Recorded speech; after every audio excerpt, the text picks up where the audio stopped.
Assalamualaikum warahmatullahi wabarakatuh. Teman-teman sekalian, saya Eki Putra Hidayatullah, peserta Latsar CPNS 2021 Bengkulu Tengah, akan menyajikan materi mengenai implementasi nilai-nilai dasar anti korupsi dalam tupoksi ASN, beserta rangkuman materinya. Sebelumnya, kita kenali dulu apa itu definisi korupsi dan jenis-jenisnya.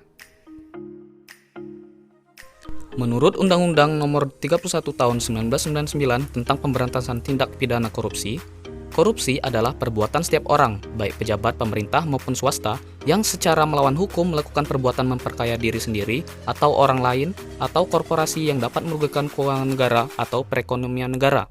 Pada pejabat pemerintah, biasanya terdapat unsur penyalahgunaan kewenangan, kesempatan, atau sarana yang ada padanya karena jabatan atau kedudukannya.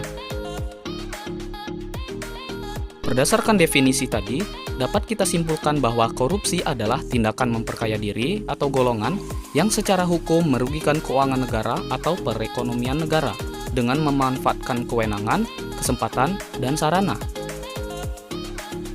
Setidaknya ada 7 bentuk tindak pidana korupsi, yaitu merugikan uang negara, suap-menyuap, penggelapan dalam jabatan, pemerasan, perbuatan curang, benturan kepentingan dalam pengadaan, dan gratifikasi.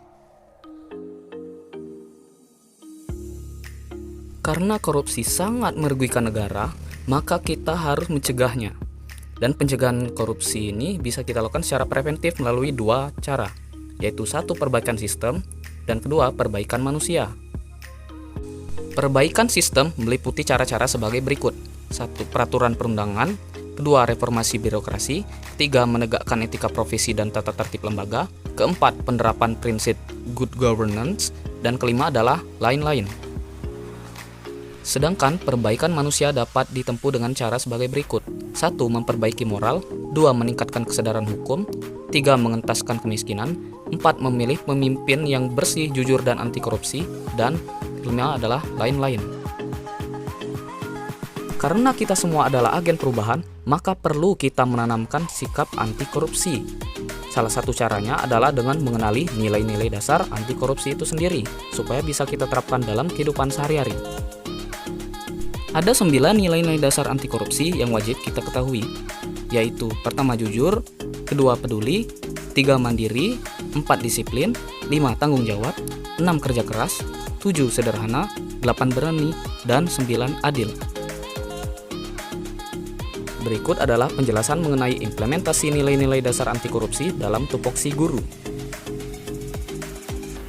Nilai dasar anti korupsi yang pertama adalah jujur. Sebagai seorang guru, kita wajib memberi nilai anak murid sesuai dengan hasil rubrik penilaian, dan tidak ada yang direkayasa.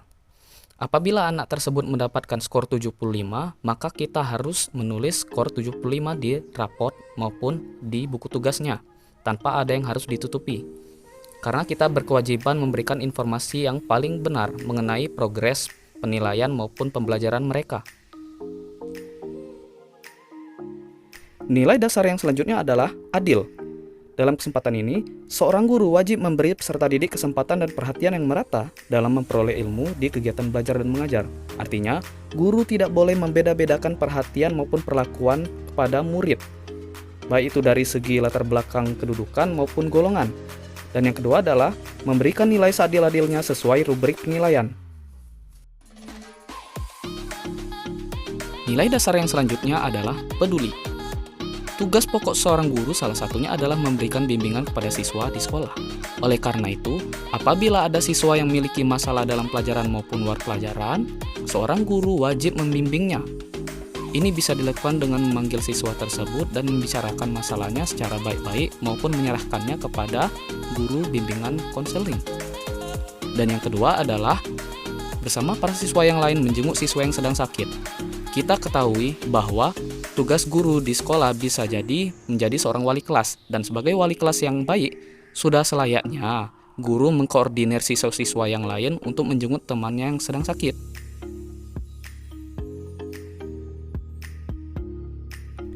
Nilai dasar yang selanjutnya adalah mandiri.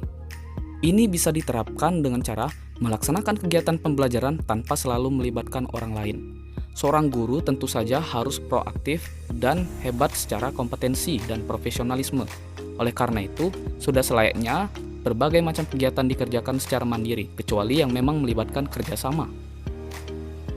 Hal ini dimaksudkan agar guru tersebut menjadi pribadi yang mandiri dan tidak menghalalkan segala cara untuk mencapai kepentingannya karena dia tidak bisa mengandalkan diri sendiri.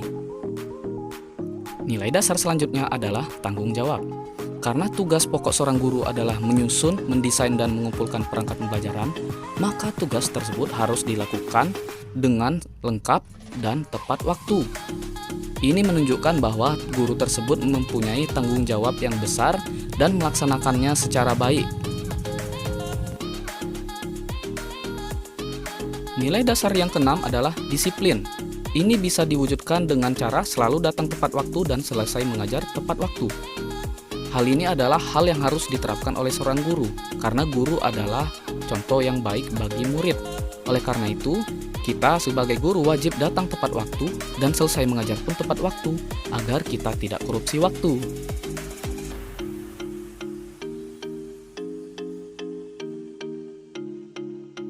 Nilai dasar yang ketujuh adalah kerja keras. Tugas seorang guru adalah menyediakan media pembelajaran. Oleh karena itu, tugas tersebut harus dilakukan dengan tekun dan penuh inovasi. Ini bisa dilihat dengan cara menyediakan media pembelajaran yang sangat menarik dan sudah dikembangkan menyesuaikan tujuan pembelajaran. Apabila tugas tersebut hanya dilakukan dengan setengah-setengah, berarti guru tersebut tidak bekerja keras. Nilai dasar yang ke-8 adalah sederhana. Nilai dasar ini dapat diterapkan dalam cara mencontohkan gaya hidup sederhana dan tidak boros. Apabila seorang guru melakukan gaya hidup sederhana dan tidak boros, ia akan terhindar dari sifat menginginkan uang secara berlebih dan secara langsung terhindar dari niatan melakukan tindak pidana korupsi. Nilai dasar anti korupsi yang terakhir adalah berani. Sebagai guru yang baik, kita wajib berani menolak sogokan dalam kegiatan mengajar maupun kegiatan administrasi sekolah. Apabila ada pihak yang ingin mencapai tujuannya dengan cara mudah dan menyogok kita harus berani menolaknya. Dan kemudian, kita harus berani menjadi whistleblower yang melaporkan segala tindak pidana korupsi di lingkungan OPD kita. Setelah menyajikan materi-materi yang kita simak sebelumnya, saya dapat menyampaikan rangkuman sebagai berikut. 1.